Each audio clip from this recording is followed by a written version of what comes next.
Welcome to the Endless Honeymoon Podcast. It's Natasha and Moshe. You know, we've been doing this podcast a long time, and we've had a lot of great guests on. But every once in a while, what I like to do, Natasha, Is get a up-and-comer, a guy. I saw this cat at the store, at the potluck the other day, and I really thought he had a little something. He had something. Yeah. It's Marc Maron. Yeah, Marc Maron. Yeah, I appreciate this. Yeah. Mark, I'm going to say some viral shit.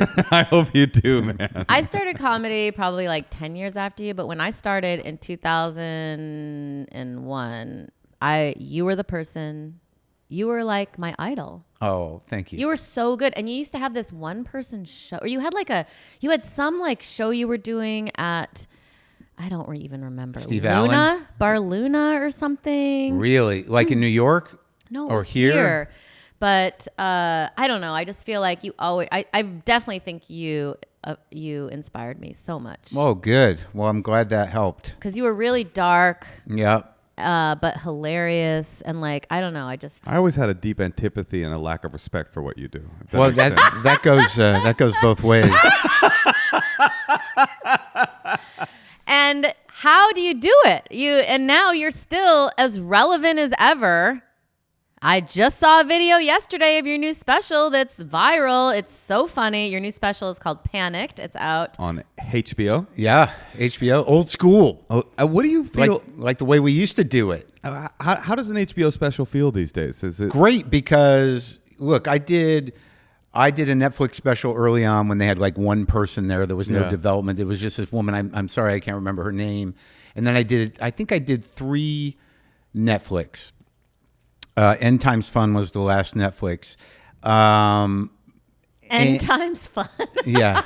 And then from Bleak to Dark, I moved to HBO because for me, I love the themes. The themes it's very consistent. Shit's fucked up. Well, the Bleak to Dark one came from an executive said that to me and Sam Lipsyte. We were developing a show. Or we'd got a little bit of it was a pilot deal-ish, me and Sam Lipsyte, my buddy, to write, a series, a script.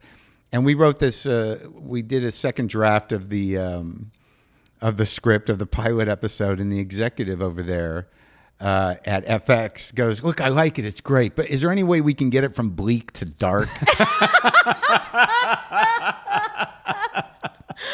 But they get you, and they get it because, people. I think the weird thing about it is that I don't see myself as dark. I see it all as rational, objective observations, and whatever I talk about with myself, it's me. So it doesn't register as dark to me, but I accept the dark moniker. Well, I feel like that's what I got from you. Like, this is a comedian's job is to say the thing that we're thinking, right? But you've somehow, and also it's obviously a skill to even figure out what the thing is and then turn it into a punchline. And it all happens for me on stage, which is a tormenting process to have an idea that's funny enough and then let it kind of build out in real time.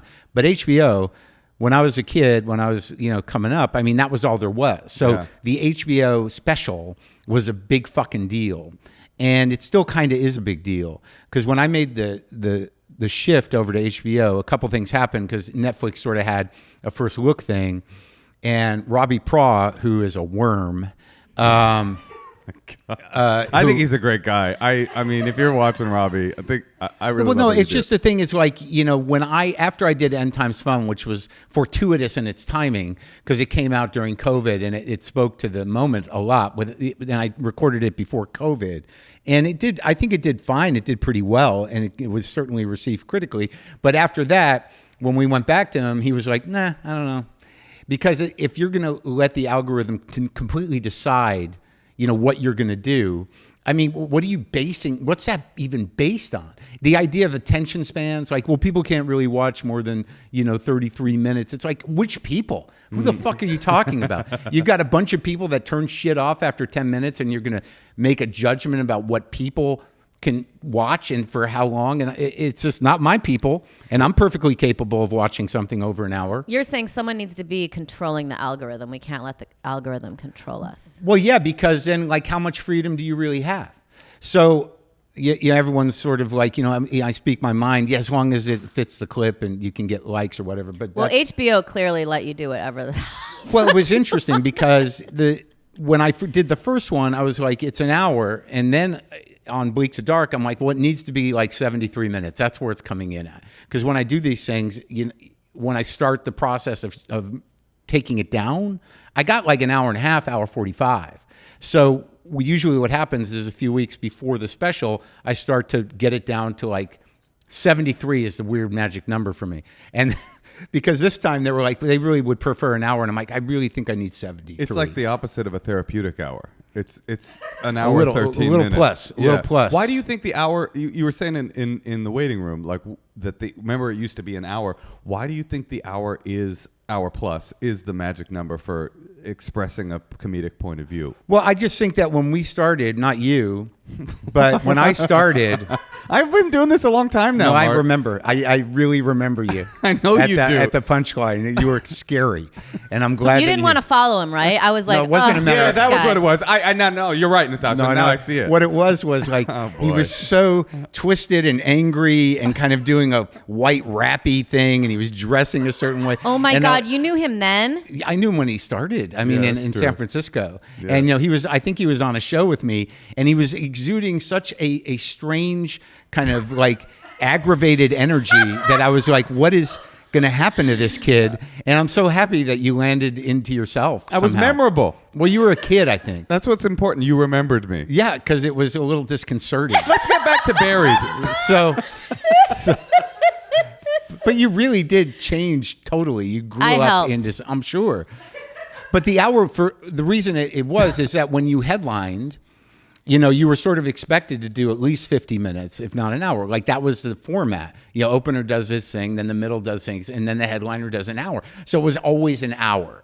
That was the job, right? But it was funny because, and this is like the only way I'll toot my own horn, outside of if you press me to do it more, is that, I had this number 73 in my head because that's what Bleak to Dark was, and it seemed perfect.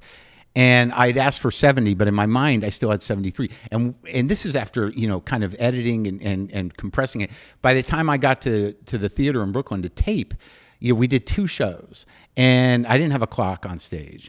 And because I don't want there to be a lot of room to edit out of it. I don't mind if you edit in between shows, but I want the material to be, complete. So you're not pulling shit out at out of the complete thing. And both shows with no clock, I came in at 73 minutes on the fucking dot. And I don't even know, I guess that just is because I've been doing this a long time. I don't know, but that's what impressed me about the process.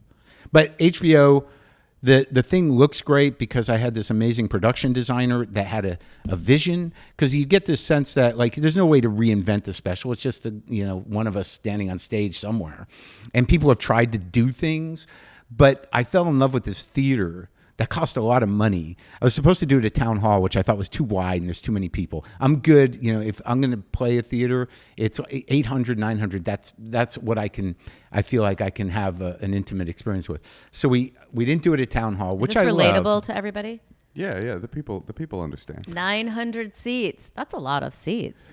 It is, but like and I don't do much more than that in most cities. There's a few cities where I can do more than that, but usually it's in that zone, which is perfect for me. You're saying you're not losing cohesiveness into like a mob, like a well, stadium you have to change your timing. Yeah. If it gets too big, you have to wait longer. Your punchlines have to be different in order to have the flow that you can have in a club. It needs to be somewhat intimate. So I fell in love with this Harvey Theater in New York, in Brooklyn, because it's like an old vaudeville place. Like it's like 100 years old, but they didn't restore it. They just kind of maintain it as kind of a ruin. So it has this kind of slight, gorgeous. Yeah. And there was a back wall when we looked at it, the empty theater. There was this back wall that just, the texture of it and the leftover paint and stuff just looked like a Rothko painting to me. And it just had so much history to it. I'm like, we have to do it here for that wall. And my production designer, this guy, Mark Janowitz, Steve Feinartz directed it. Janowitz did my last one. And I'm standing there with him. I'm like, what are you thinking? And he's like, I'm thinking kintsugi. And I'm like, I don't even know what that is. And I look it up. And it's this ancient Japanese art of restoring ceramics, with gold. Oh, I love Have you that. seen that? Yeah. And I'm like, all right, well, I don't know what you're thinking, but yeah, run with that. Like instead of putting glue in it, you put gold. Yeah. On And broken china. That's right. And so the entire look of the thing, and you can see it in the lighting, it just worked with that old theater. And he That's did so these Kintsugi cool. lines in the lights and on the carpet. And Whoa. then and in the last, and then there's that back wall, which stands on its own, and it's its own thing. And during the last two bits would deal with trauma and loss, he faded up those lines onto that back wall. So like all this stuff, there's a poetry to it and there's a depth of vision to it, but you're not going to know that if you're just watching it. I had this conversation with that guy, Pietro. I always forget his name, the cinematographer of Killers of the Flower Moon. Yeah, Rodrigo Prieto. Is that it? Yeah, Rodrigo Prieto. And he's telling me that he was using different lenses in Killers of the Flower Moon for the native people and the white people. And the lenses he used for the white people, the tint was based on a colorization process at the turn of the century in France for black and white photographs at the time. And he thought it represented colonialism. And I'm like, holy fuck. And the natives were shot with more natural light. No one's going to notice that. But the depth of poetry available in visualizing something as a cinematographer or a production designer, it's just really weird that it goes unspoken, because you watch that movie and you're going to walk out going like, this is okay. And this guy spent, a lifetime trying to figure out the depth of how to shoot it. So you have to believe it matters. Every single detail. That's amazing. And now because I feel like our generation, I'm saying I'm your generation just because we're pretty much the same age, but like we would never make fun of other comedians on stage. And now I But feel you like always would, right? A little bit. Yeah, that was never something you were shy But about. the clip I saw, you were making fun of Theo Von, and it was very funny. Well, the video clip from the new special is, me after I do this Hitler bit saying that if Hitler were alive today, he'd probably appear on Theo Von's podcast. And then I do my Theo Von where it's like, y'all did a lot of meth, right? So Nazis are all fucked up on meth. That's crazy, dog. So, but... It's a pretty good impression. There is, I think it's okay. It's gotten better since the special.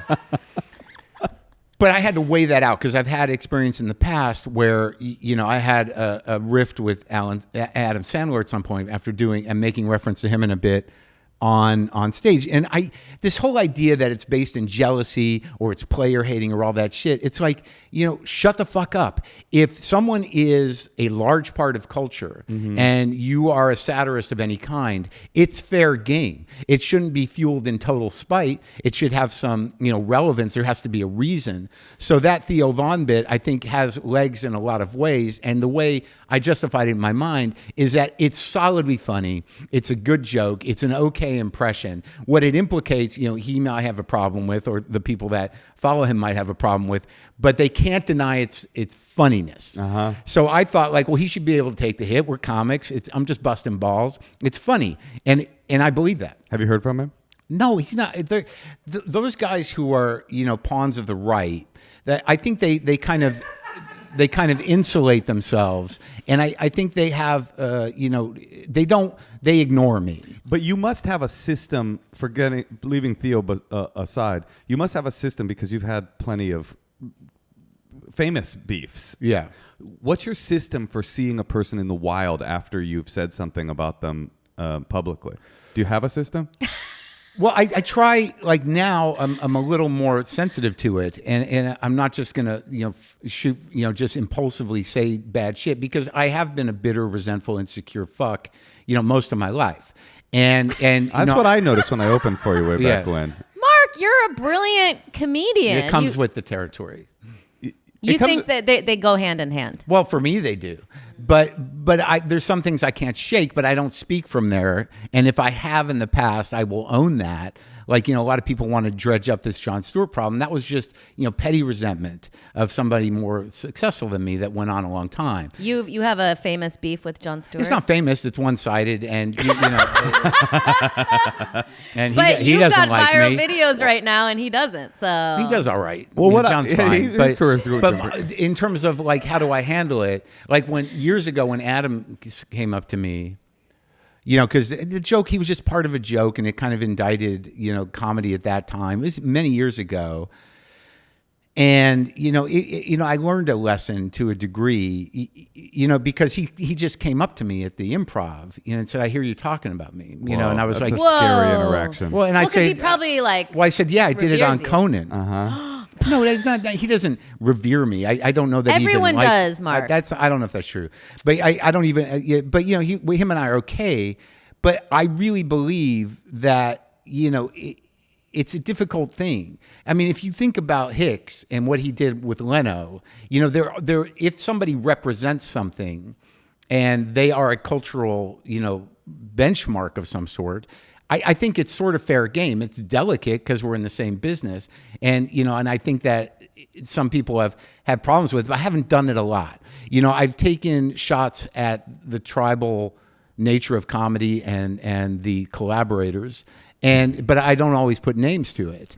But it's implied because I'm not in the clickbait business. And even this Theo Von thing, I assume that it was a risk, but it became very viral. But I do think on some level, if they're all about free speech and they have a sense of humor, and you're supposed to be able to man up and take it, that if it's funny, fuck it. Well, I think that's okay. I'm about to compliment you. I think that's what you do best. I think you're the best in the world at fusing like depth and pathos with undeniable funny. Yeah. I think that's the thing that always the community revered you about. It should be funny. I mean, that's what. Yeah. But you have an ability to alchemize kind of like deep pain, talking about loss, grief, about existential angst, about the end of the fucking world. Yeah. Your dad, I remember that whole thing I was talking about was all about your dad. He's back in the new special. The dementia's back. It's back. Dad baby. is back. Dad's back, but he doesn't know it. And he What did knows, you say he it knows was it like? in the moment. It's like being on what was the Ferris wheel analogy? Or there was some like, Oh, the bingo cage. I don't know. Is that from the first? because it's highs and lows, right? With your dad. Well, that was the bipolar coaster. Yeah. That was before the dementia. Dementia oddly cures depression and bipolar. Oh, And how do you? interesting. How is that? I mean, how terrifying is it to deal with somebody that was such a looming figure in your life that now is becoming in Well, some ways? it enables a type of forgiveness that you're not aware of when you're actively engaged in some sort of Oedipal conflict for your whole life. But So when you're saying when they become vulnerable and infirm, it allows you to become more vulnerable and to be able to heal. Oh yeah, for sure, for That's sure. cool. But the funny one on this special, which I like, it's not a big laugher, but I think that if people take it home with them, it's good. Is I say that dementia is sad. But if you let go of who they were and just deal with what is, it can be helpful because the filter goes away. The statute of limitations on what they should and shouldn't tell their kid, that's gone. So if you've got unresolved issues or questions, just reach into that bingo cage of memories and see if you can pull out the missing piece that'll make you a whole person. And I think that's true. Well, you always, I remember you had many years ago that line, when you find a piece and you like put it into the puzzle that is you and you go, Well, that was the thing about my mom, and I was a grown up. I was probably in my 40s. We were down there in Florida and I was there for Thanksgiving and I'm cooking the food and I'm prepping something. Oh, My you're a mom- good cook. I forgot about that. I do all right. You made us bread once. That was amazing. yeah. Oh, good. Yeah. Okay. I forgot that you have all these other skills. Oh, the banana bread probably. No, you made us real You've bread. also brought banana bread over. Yeah, I yeah. remember the banana bread at a Hanukkah party. That's what I don't the want to banana out you bread. as It's a Jew, okay. but you've come to one of our Hanukkah parties. I tend to do that myself. Yeah. Sorry. Oh, but it's not a great time. But that joke was, my mom just sitting there reading the paper or something with her little reading glasses. She goes, Mark, when you were a baby, I don't think I knew how to love you. And I'm like, I'm done. I guess that's the missing piece. I can go back to therapy. Like, I got it. I found the piece. Oh my God. Are you an only child? No, she didn't like my brother either. Now, what if she said? What if she said I knew how to love him though? No, she definitely didn't know how to love him. That poor kid, when he was crying, she would, just shut him in a room because she didn't know what to do. It turned out he was lactose intolerant. He's got, Oh my God. but he's down there with her in her what do you call it? In her decrepitude at this point in Florida. And he's really showing up for her, thank God. What do you call it? It's decrepitude. It's got to be decrepitude. Mark, you got a brand new special on HBO. And I feel like the last time you were taping a special, the last special, you were like, I think I might be done. I'm always feel that way, yeah. Oh, really? But you're so not done. You need to purge. Maybe you think you're purging it all. Starring in Sticks. I got all this great. Oh my God, I saw that. It's Stick, great. yeah. You're With Stick, Owen, sorry, yeah. It's you're so good in it. You are in a ton of movies. You're about to rap on the most probably significant comedy podcast that has ever been made. Yeah. What do you feel like you did it all right? Do you feel like you made it? Yeah, I do all right. I feel like I can eat wherever I want.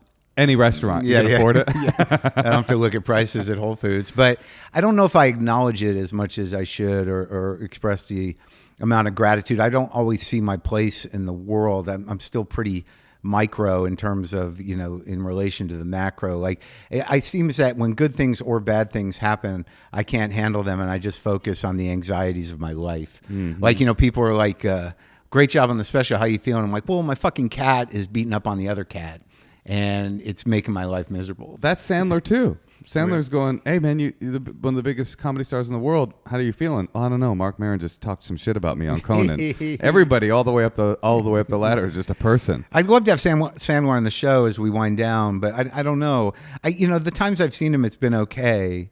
What was the thing you learned? So he said you've been talking shit about me. Well, I learned that that is like not unlike other jokes. You learn these lessons that you have to weigh that stuff. Is it worth it? And, because comedy is so different now, it's not just, I wasn't really taking a shot at him. It was like, this whole big bit that had a skateboard and a guy with a Walkman on, and he was going to an Adam Sandler movie. So it wasn't like a shot at Adam. But you have to weigh it. It's like, just like, when I've been in relationships in my life, that if you have a joke about it, at some point, who you're with is going to go like, I'd rather you not say that thing. Moshe? What? Yeah. What? I told you. Well, when we got together, Moshe and I, he was like, you can say anything you want about me on stage. But and lately, then 10 years later, I watched the act, and it's been exclusively roast material. And I don't even mind it, by the way. It's not that I mind the act. It's that your face is like kind of just fallen when I come off stage. To be honest with you, once in a while, Natasha and I will co-headline because it'll be fun because we could go to a place together and we have this like 2-person act. Who follows who? Usually she'll close. She's a bigger name. I'm not ashamed of that. I know what you're getting at. I know what you're doing, Mark. No, so you kind of set the room up with the crowd work. Yeah, oh my God. And we've got into these fights because I'm like, can you not do crowd work before I get on stage? I have this memory of doing you were doing a live WTF at this comedy festival. Yeah. And Tommy Johnigan and I had gotten into a physical fight the night before. What? Oh my God. And you brought Tommy was your guest. This is before I married you or met you. Yeah, that's true. You brought Tommy on stage. He was telling the story. He's like, actually, Moshe was there. Come up. And I sat down. You were like, don't do crowd work. I go, how could I do crowd work in this story about this physical fight? Okay, there's a great story, but hold on. Before that, what do you do for a living, sir? Like, but okay. So the co-headlining, I don't mind her talking shit. I don't. It pays the bills. But if you were second, you could respond to it. Well, I have. At times, I have been able to respond to it. You should be able to go back up with a rebuttal. And now I'm going to bring my husband back up because I want it to be fair play. Because I have done that. We do a 2-person thing at the very end. Yeah. And I will and I can get some justice in the end. But the only thing that bothers me is when the whole theme of your half hour is talking shit. I'm feeling like I'm sitting in the comedy cuck chair a little bit. I don't mind you talking shit on the road. I love it. You just don't want to be there? I kind of don't want to be there. Yeah. I don't want to come up and be like, you can be an empowered cuck. Yeah, thank you. I mean, cuck is not always bad. You don't have to sell my T-shirts, honey. Honestly, after when the right wing surge occurred and everybody was being called cucks, I bet there was. I always thought there were some real cucks out there that were like, "Why are you? I'm a political conservative. I just like to watch my wife get railed. Like, why do I have to get lumped in with these libtards?" They don't use it in the real way, and most of them are latent cucks. And they're just emboldened by the idea of alpha, and they think they can act their way into that. Yeah. Well, Mark, you've been through, I know we've got to wrap it up, but I am curious. You've been through so many probably ebbs and flows of comedy, like this whole right-wing invasion. Have you seen anything like this before? Will it go away? And also, we were like being cool, alternative, that was pretty much what led comedy for 20 years, right? I don't know if I think the alternative thing as alternative kind of fizzled out. And I would argue that, the real talent that came out of there as, stand-ups that could do the job was very few. And I think that, most of the people that moved through the alternative comedy scene that surfaced as viable acts were also, mainstream club acts. I don't think you can learn how to do the job really unless you do mainstream comedy. So a lot of those people kind of disappeared. That's interesting. But I think that comedy always was a little more.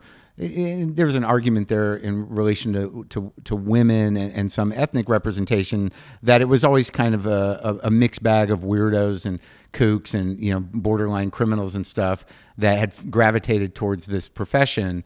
So I don't think I've ever seen anything like this before because of podcasts. They elevate themselves to something other than comics.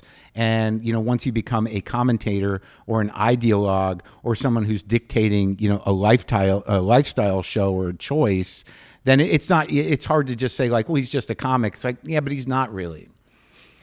Well, also I will say like, some of the things are good that are happening. Like I'll go on shows and there'll be like 7 women and 1 man. Right. And like, remember Comedy Death Ray? Like there was 1 woman on every show. Yeah. And that was like in a very inclusive time. It's just like. Well, I think that the sort of kind of diversity situation in the nerd scene was probably Wanting? more limited than we would like to believe. That is so true. I used to go on a nerd melt, and I'm like, do you all share shirts? Like, this is like an exploration of slightly variance on certain glasses frames. Yeah, my friend, Kevin Kamiya, very funny. Yeah, comic. yeah. He used to have a joke. He said, I worked at a company. Their definition of diversity was different heights of white people. So, sort of like that. But also, it's not like the right wing is very diverse. No, it's true. They have a hard time finding them. Mark, I'm curious before we have some calls, some people that wanted to talk to you. People actually call? They're they're gonna calling call in. in They're and coming talk in. We're to going to give you. them our advice Oh, or boy. make fun of them. It's our choice. Sure. What do you have left that you want to do that you've never done? Yeah.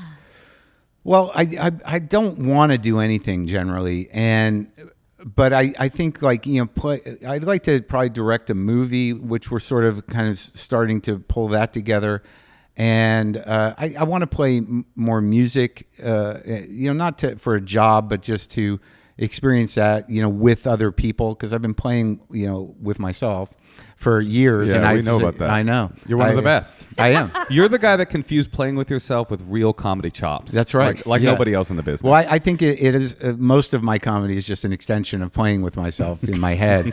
but I've been playing with other musicians and doing it publicly, and it's a very scary thing to me. And I want to not have that fear and be able to express myself in that area. But yeah, I would say I should direct a movie and become a more proficient musician with other people and singer. Have you written that movie? No, I optioned my best friend Sam Lipsyte's most recent novel. He's a genius, and I thought that this one, out of all of them, was very cinematic. So I optioned it, and then he wrote the several drafts of a script, which I helped him kind of shape. And so we've got the script, and we've got producers that are interested, and we're kind of. It's a slow process, and that makes me nervous. But yeah. Do you think casting me or Natasha is an option, and would it help you get greenlit? Maybe. Yeah. Certainly you. Okay, really? Oh, Yeah. that's really Yeah. nice Well, of you to I think say. you should do more acting. I'm going to do that. But again, I've never been, it's weird as somebody who landed on his feet. I've really never been in it for the money, and I have no real desperation around acting. So if it's challenging or it's correct. Or working with artists. I think like, Yeah. like you talk about these cinematographers, you have such a great appreciation. Yeah. I'd like to do more of that. I mean, Stick I did primarily because, I don't know anything about golf, but there was something, interesting about, because they really wanted me, and it's a rare thing. To be wanted in that way? Yeah, and to have a high profile thing happening. So whatever I thought about the world or the story was secondary to, having the experience, having the job, getting myself into that world of working as an actor in that way. But also really was about these 2 heartbroken guys who were consumed with grief that had a 20, 30-year friendship. And, that was interesting to me because, me and Owen, I think, are kind of really those guys. He's so cool. Yeah, so there was something about that part of it that was compelling. Well, shoot, you've done it all. You're the man. I appreciate that. And not only, we don't just feel that way. We had a lot of people writing in saying that they had a question for you. Okay. And we've got we only can two. Pick two. We have only two. You needn't worry. Okay. But we have somebody standing by. Okay. Ready to get some advice. This actually might have been. I probably know them from my Instagram lives. You do Instagram lives? I did during COVID. I think I built a lot of my audience with sort of lonely, aggravated, scared people. Let's see. We'll be able to tell almost instantly. You'll see. Hey, Tosh. Yes, Moshe. I would like to feel the soft tickle of cashmere upon my chest and nipple area. I'd like it to engulf me. I would like to be engulfed by cashmere. Yes, Natasha, engulfed by cashmere. Well, listen, why don't you go to Quince? Because they have amazing selection for not a lot of money, and also all the stuff is ethically sourced and made. It's not just cashmere, by the way. They've got these great cotton sweaters, washable silk tops, and these classic denim pants. They're cool styles that you'll keep coming back to. And the stuff starts at $40. Elevate your fall wardrobe essentials with Quince. Go to quince.com/honeymoon for free shipping on your order and 365-day returns. That's QUINCE.com/honeymoon to get free shipping and 365-day returns. Quince.com/honeymoon. Rachel in Queens. Queens. I used to live in Queens. I was born in Queens. Yeah, there you go. Rachel. Hi, Rachel. It's Natasha, Moshe, and Marc Maron. Hello. Hi. How you doing, Rachel? I am mostly good, Okay. but I am aggravated. I'm not lonely, but I'm aggravated. Oh, you weren't supposed to hear that part. Okay, how can we help you? So I'm actually having a little bit of an issue with my cat. Oh, we'll step out of the room, Mark, if you want to take over. Yeah, you and me both. What's up? So I have a 7-year-old cat. She is the love of my life. She is perfect in every way, except for the fact that I've literally been losing sleep over her recently with her nighttime zoomies and destructiveness. Yeah. And literally last night, my bobblehead got decapitated. Oh. Not your bobblehead. Well, first of all, you have to start recording these for viral videos. That's smart. He knows virality. This man knows virality. I don't, but I watch a lot of those videos. Yeah. So what do you want to know? Like, how do you stop it? Well, sort of, yes. I mean, she can like open drawers and pull stuff out of it. Cats can open drawers? I just read a clickbait piece that evolutionarily they're the most advanced creatures. Whoa. What was it, written by catlovers.com? Like, well, just that they're kind of a perfect machine that has been able to adapt to domesticity without really being domesticated. That is true. And they can open drawers. So can rats, by the way. Rats can open drawers. They stand on each other's shoulders to climb up and open a drawer. I do a whole big thing about rats in this new special. Look, I'm having problems with Charlie, who is has turned 2 and he's relentlessly beating the shit out of my old cat to the point where that cat's terrified. I mean, violent fights. And I currently have them separated because they used to be okay. And he was kind of a cute guy and Charlie's a nice guy.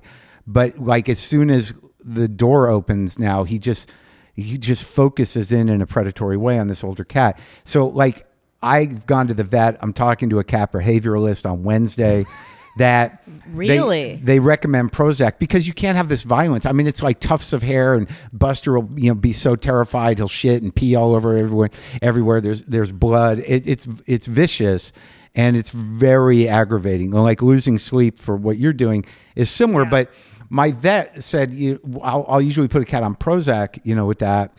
And I do a bit in this new special about this because I'm kind of adverse to SSRIs.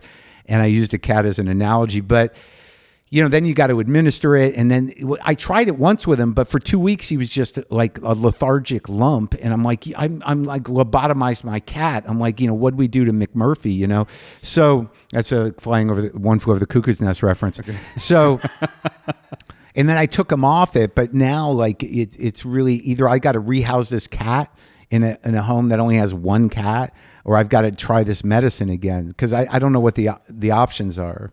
I don't know if that's helpful. Sorry, as a non-cat lover, I'm curious. What is the good side? Well, the affection. Well, I think have you guys heard of dogs? She's cuddly. You heard of a dog? Yeah, but dogs don't. Dogs are so much work. They're so needy, and you have they to don't climb walk into your them drawers at night. Yeah, but cats are challenging, and every cat really is unique. And I've had many, and they're all little weirdos. Where a dog is just like, and they have different personalities, but not like cats. Well, they're all different idiots, is what you're saying. Yeah. Cats are all like different cats geniuses. are like not kind of all the same. Totally. Dogs aren't all the same. No, cats have autonomy. It's complicated because none of my cats are particularly cuddly, and it's probably because of me. I'm not a regular cat You're like owner. your mom. You don't know how to love them. Most cat people, it's true. It's true. Because most cat people have this sensitivity, like the way I talk to my cats, because I've always wondered why I have nervous, tweaked out cats. And I just couldn't understand it. Like, why are all my cats weird? Because I talk to them like this. I'm like, what's going on? What are we doing? So they're all like, oh my God, what's he yelling about? Are you a big cuddler? You like to cuddle? No, I don't want to answer that question. All right. No, I'm a little, but what did the vet say? Well, I haven't talked to the vet about that specifically because I was trying to decide if I should go that route and maybe do the drugs thing, or if I should get another cat to keep it company. Well, that's the thing. I have 3, dude. I have like Charlie, and then there's a middle cat who's a moron, and it just kind of goes wherever the power is. And then I have old Buster, who's like, he's got one kidney working, and then Jackson Galaxy, who I interviewed on my show, to try to get some answers, says, I think Charlie needs a kitten. But then I'm like, that'd be 4 cats. I'm 61, going to be 62. Like, this cat might outlive me. And then there's the issue. I asked the vet about that, and she goes, well, yeah, but that's not a guarantee. He could beat up on the kitten and Buster. But when did you get your cat? Did your cat have any time with its mother? I mean, is it a normal cat? I mean, it's a rescue cat. No. I mean, Charlie we got under my stoop, at 3 weeks old. So we had to mother it. We had to nurse it. So Jackson said he's probably more aligned with humans because he's not a cat. He's a human cat because that's who his parents were. So that doesn't sound like to be your problem. But if you can manage a kitten, no, you don't want to manage a kitten. No, I can manage a kitten. Yeah, well, why not? I've done it before. Like my previous cats, I got as a pair. Oh, yeah. I mean, like you could foster one and see how it goes. So that's the advice is get another cat. I like this. Get another cat and see if I like the fostering idea. I had not considered that. Yeah, because you can foster a cat and sort of see how it goes and then decide whether or not you want to keep it or not, I think. Don't sign any papers, though, because then you're going to have to be the one to find it the new home. Yeah, and they always do this thing when you foster. We fostered our dog where they'll pretend to be humoring you when you want to return it. They're like, "Oh, okay, yeah, no problem. Why don't you just keep it for another couple of weeks?" It's a trick I know that they do to get you. And to it fall did in work love with the German Shepherd. No, it did. We tried to return our dog, and they were like, "Just keep it for another month, and then we'll come get it." But you know and what? Now he lives with us. They were right. Yeah, they were right. I just didn't know that when he would start going crazy like that, it was because I was holding the leash. I didn't connect those two things because he was so excited. But anyway, once I made that connection, I didn't hate him anymore. But if you maybe are try that. If you are calling a podcast saying, should I get rid of that. my animal? Maybe you should. What? She never said that. No. She said, should I get a new cat? Oh, another one. Another one to balance it out. So here are your tiered options. Foster a cat, a la Marc Maron. Medicine. Put it on SSRIs, and then there's always euthanasia. That's always a way out. There's always a way out. No, but I think it's nice that you're such a nice cat owner that people care enough about their animals. I think we had a real breakthrough. You're going to foster a cat. Send us Okay. a picture of the fostered cats together. We want to see them. All right, well, good luck Thanks, out there. Rachel. Okay. Bye, Rachel. Thanks. How do you want to die, Mark? Quickly and sleeping. Sleeping. But nobody will get to say goodbye. You'll never, you won't know all the people clamoring around you. You're not going to celebrating. know that anyways. I guess that's true. No, if you have a long, I got a question for you. Would you rather, I already know the answer.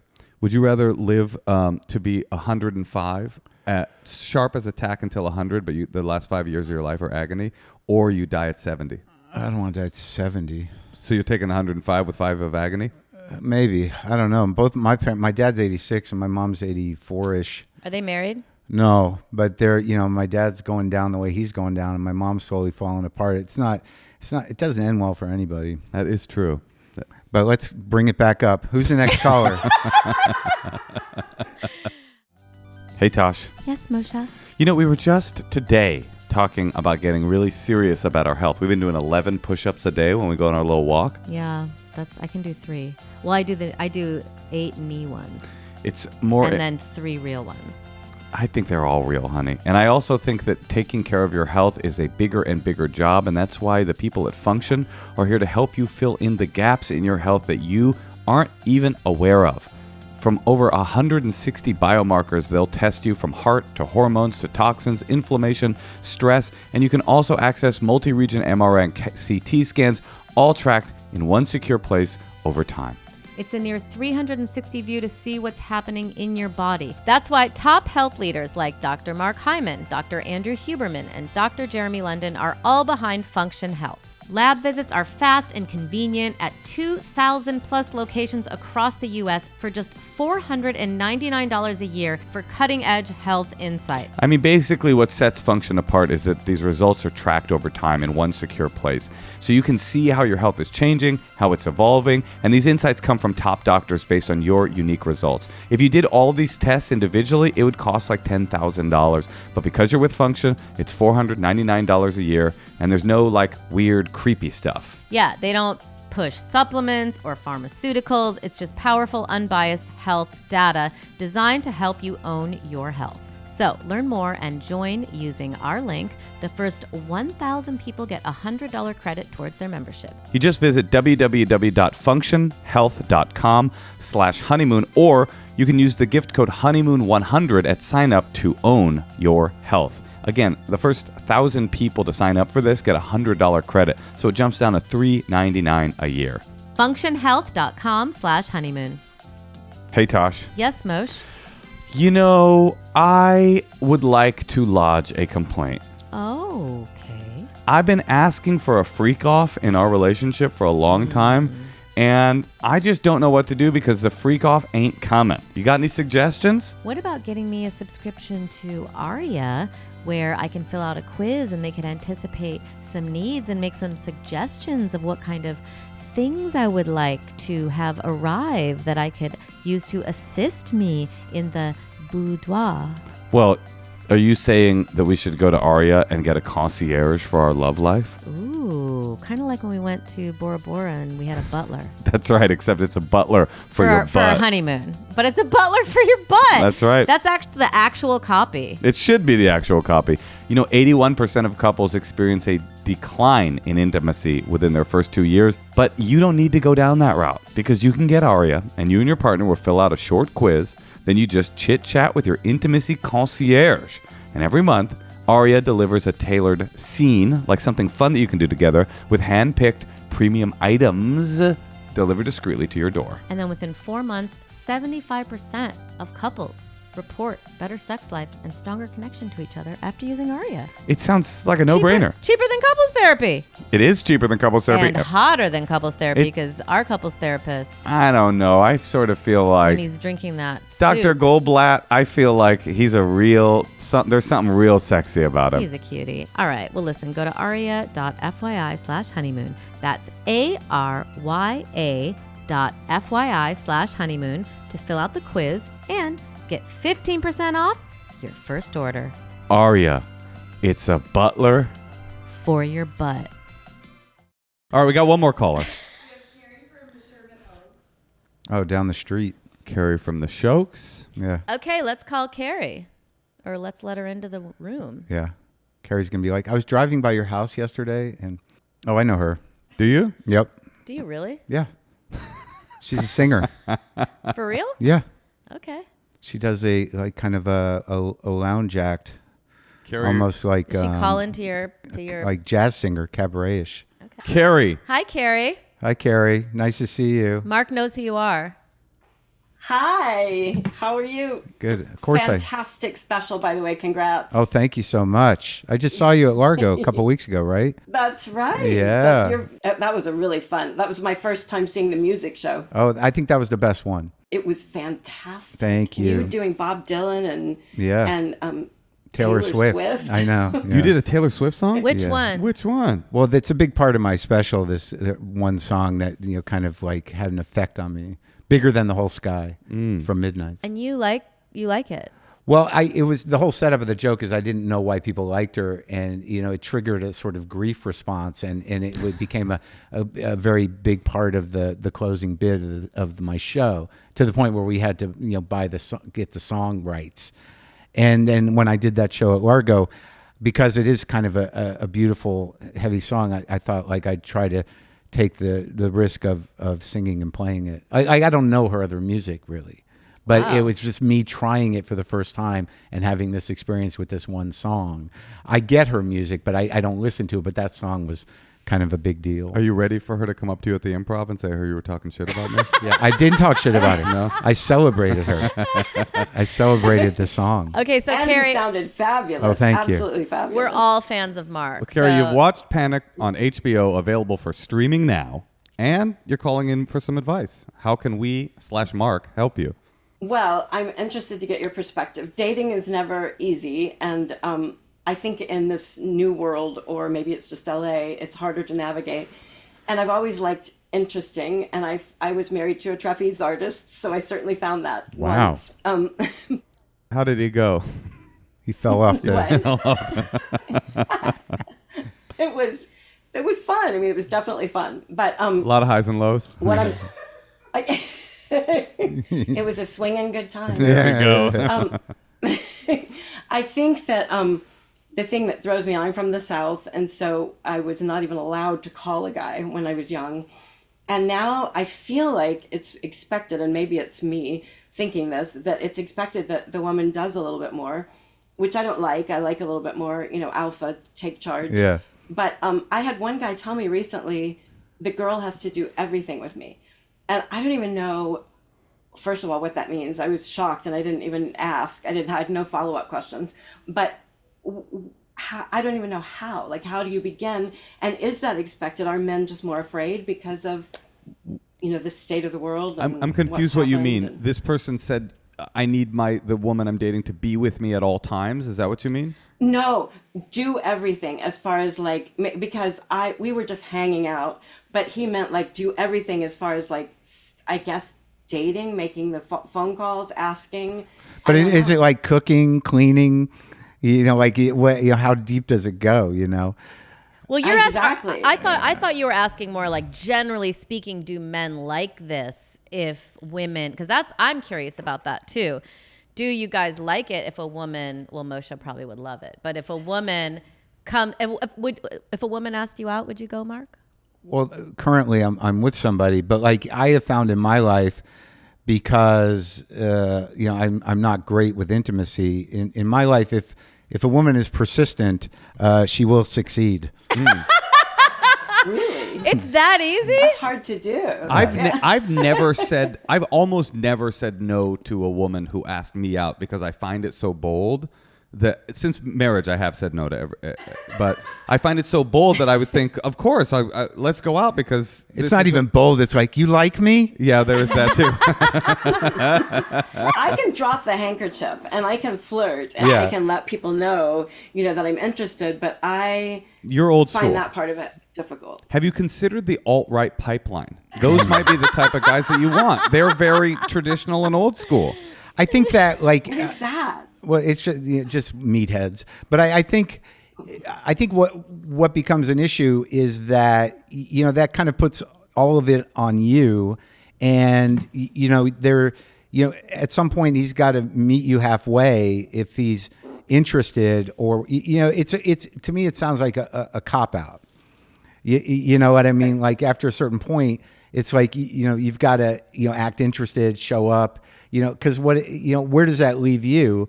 Ultimately, if you do all of the heavy lifting, at some point you don't even know how he feels about you.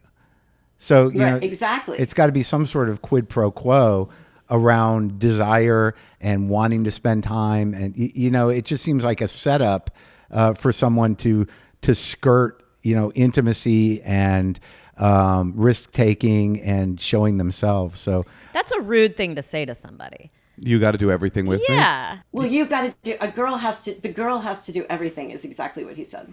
Yeah. well, maybe he's terrified of being misunderstood. But I mean, these are conversations you can have if you're interested. And I also think as a woman in this time, like, why not experiment going a little bit outside of your comfort zone? There's really nothing to lose. Like, maybe you'll gain some self. Your dignity. Well, I mean, I've never asked a guy out, but I know a lot of women who've asked people out, and it's just like I feel. Yeah, but that's I would just, never do it. But that initial part is you're just risking rejection. Now that they've spent time together, to kind of ask that, I think it's kind of it's skirting your responsibility of meeting somebody, in the middle. Right. So if you've spent time with the guy and he's still saying like, I need you to call me, that means like he could just be sitting around going like, oh, there she is. Yeah, why not? So he's masking or guarding himself from sort of showing up for it. Yeah, I think at a certain point you have to accept that you are who you are, right? Like if you're old school, which it sounds like in some ways you are, even if you are progressive, which I'm sure you are, you dated a trapeze artist. There's not I would say a whole lot of neocons doing that. Like you just have to kind of accept. I'm from the South and I like a man to treat me, like I'm the queen. And so you sort of accept that. Like I'm on this text thread right now, and there's all these people that I camp with. That are like expressing these like deep, vulnerable, like emotional needs in this So a lot to unpack there. It's Burning Man. It's like I didn't say Burning Man because I didn't want to give Mark the fodder. I didn't want to give him the weapon to stab me Do you with. put on your old outfit from back in the day?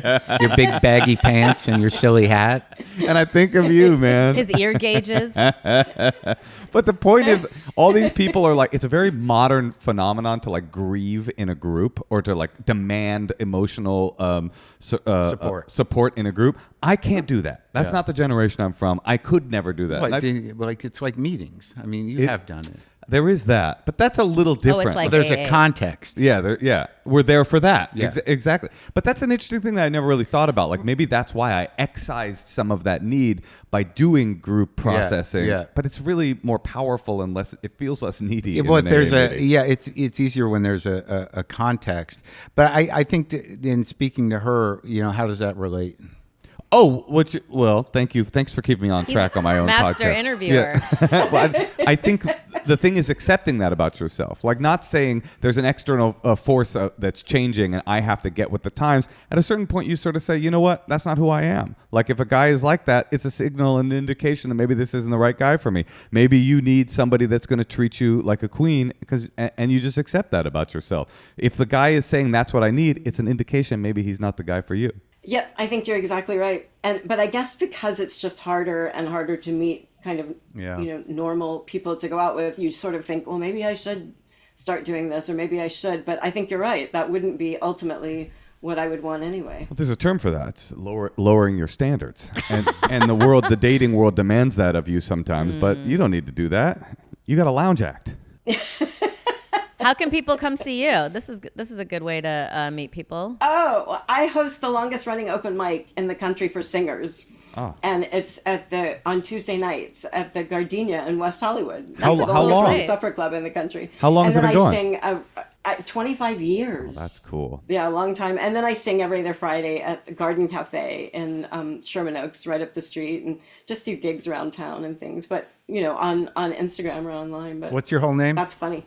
Lounge. Carrie Kelsey. Yeah, that's right. Keri, like the lotion, not like Bradshaw. So good. I got your plans, listeners. I have your plans for this week. Go see Carrie at the longest running open mic, and at the Garden Club, and then Tonight?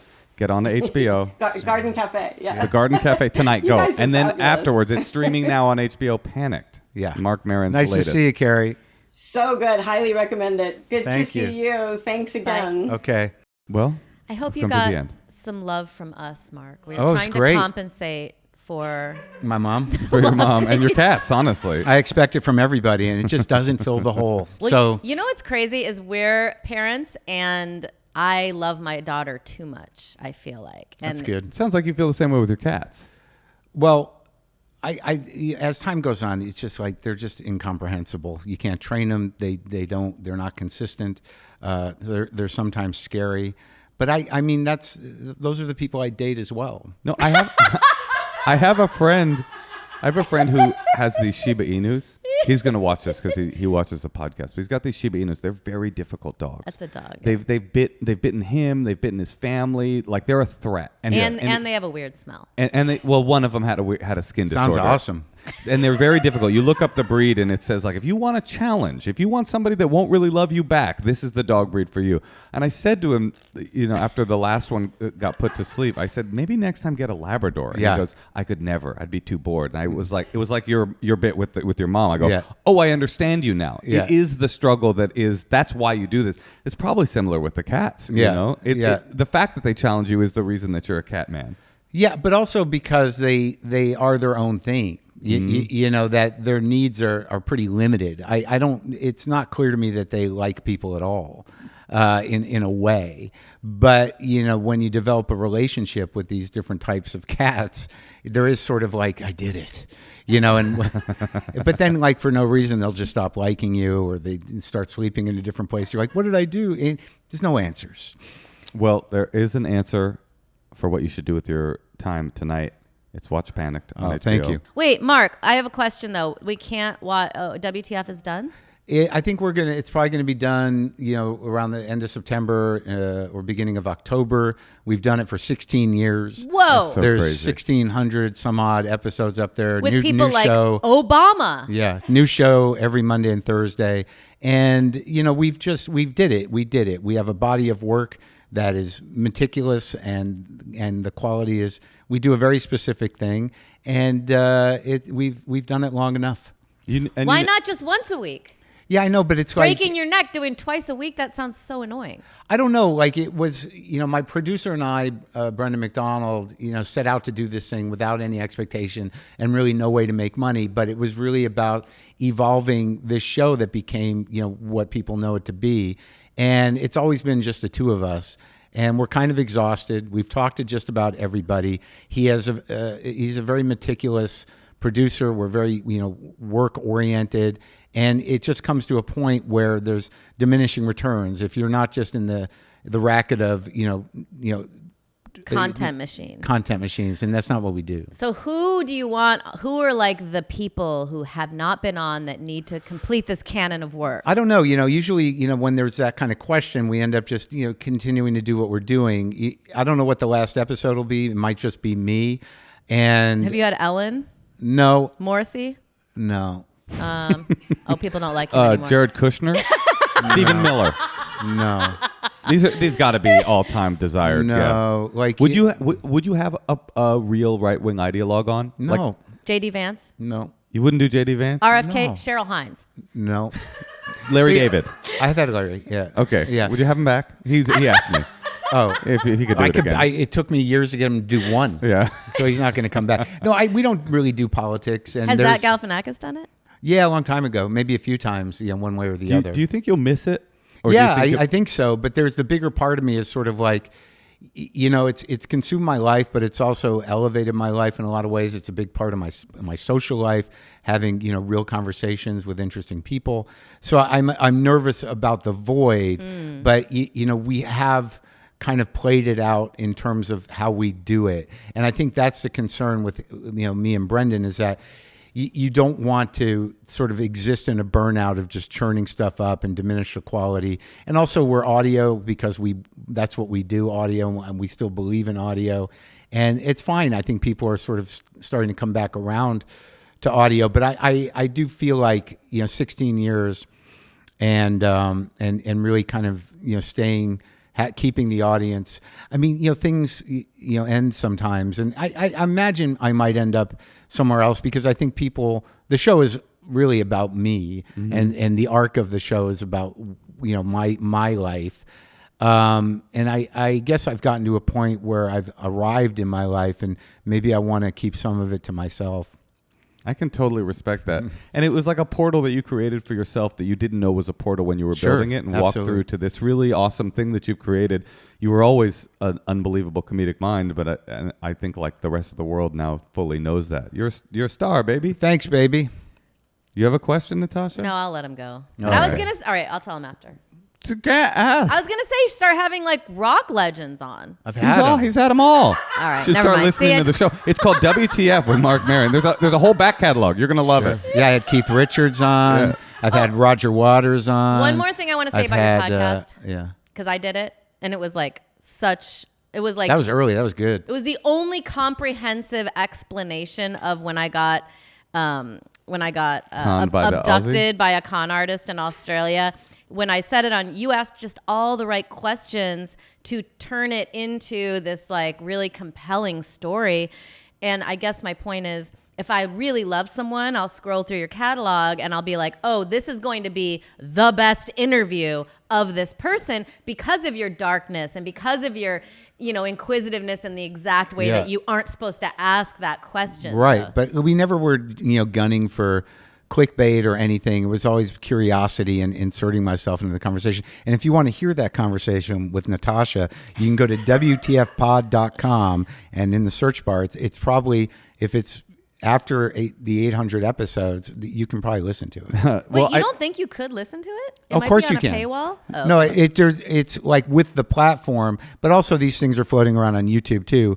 But I think the first 800 out of the 1,600 and some odd are, you have to upgrade to a premium, but most of them are available somewhere. But that Also, is- when I did that podcast, someone contacted me who also knew this guy. Great. It was crazy. He goes, I know who you're talking about.